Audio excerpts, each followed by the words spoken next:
My name's Lisa and I'm the maker and owner of Clay Jewelry. If you haven't been to this channel, I would love for you to help me out and subscribe and turn on post notifications. That way you can be a part of the Of Clay community and get notified every time I post new videos. So today we're going to talk about the oh so mysterious, but not that mysterious, hole making. Making holes is something I think you look at other clay jewelry and everybody knows how to do it, but if you're new, you don't know how the heck to do it. And it seems so simple, and it is. So I'm just gonna share my favorite tools and my process and basically clear the air about how to make perfect little holes. So what we're talking about, this is a component that I've made that hasn't been drilled, so you can see this little charm, but what you would want to do is eventually hang it on an earring hook or maybe a necklace. So how you do that is by using a hand Dremel. If you are totally brand new and just want to play around, you don't need to buy a special drill or hand Dremel. You can definitely use a toothpick or a little dotting tool and just poke a hole in the clay before you bake it. But if you are gonna get a little bit more serious or just want to make a more refined looking piece of jewelry, I highly recommend using a hand drill or Dremel. I've used a ton of Dremels, some that are super powerful and great for certain things, but really not great for polymer clay. I've used other lightweight ones that just didn't work. The battery or the motor would always run out, or there weren't multiple speeds. So my personal favorite is this Dremel right here. The brand is Dremel, and it is the Dremel Stylo. The name is important. You don't want to get any other Dremel, get the Stylo, and that's because this is super lightweight, super thin. It is really easy to hold. As you can see, it's like maybe the size of a chunky marker. And the reason why that's so great is it's so much easier on your wrists and your muscles.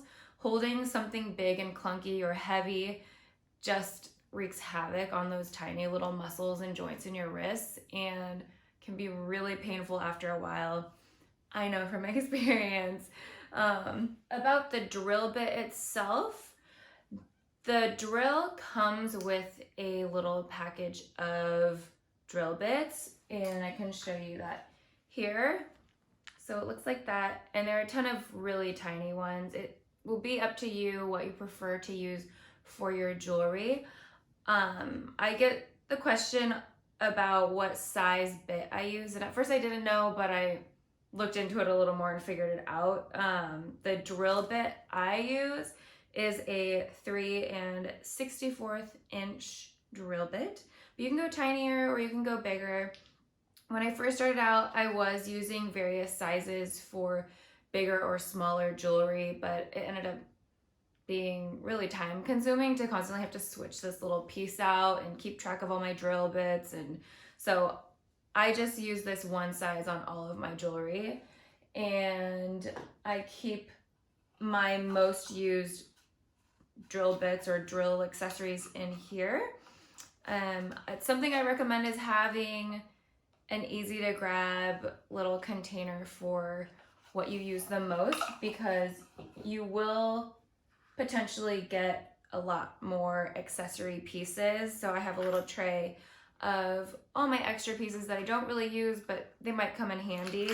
I'll show you here real quick. But yeah, I have a bunch of stuff for sanding, buffing, engraving. There's all sorts of stuff in here. So yeah, this is my grab and go box, and it makes it really easy. My process of drilling is potentially a little bit different than other people. I think every maker does their own thing and they kind of figure it out along the way. But for me, what I prefer to do is I have a box that's really sturdy. Make sure you have a very firm box. So it looks like this. You can see there's a whole bunch of holes in there. And I will hold my little earring charm down pretty firmly, and then I will place the drill where I want the hole, turn the drill on and push the drill through and make a hole that way. I turn off the drill between each earring and place my drill and then turn it on. I know some makers will make a little guide hole before baking, so they'll take like a dotting tool or a toothpick and just lightly poke where they want the hole, and then you bake it, and when you take it out you can make the hole pretty easily that way with your drill. Some people don't turn off their drill in between drilling each piece, and they are highly skilled and very accurate with their aim. I am not that way, so I gotta stop and pause and do the hole. The first time I ever used a Dremel, I didn't know what I was doing, and I didn't hold down the piece. I just kind of went for it, like jabbed the piece, and it went flying. It scared me so badly. So just make sure you're holding your piece down. You got your fingers out of the way of the drill and make the hole. So basically, the hole will look like that, and you'll be able to put little hoops and add other charms and make a complete piece, and it'll look super cute. I think I went over everything, my process, what I use, and how to do it if you don't have tools. So I hope this video was helpful and quick and didn't drag on too long. And I'm gonna wish you good luck with making your little holes, and like and comment and share this video if you feel like it. Thanks for watching. Bye.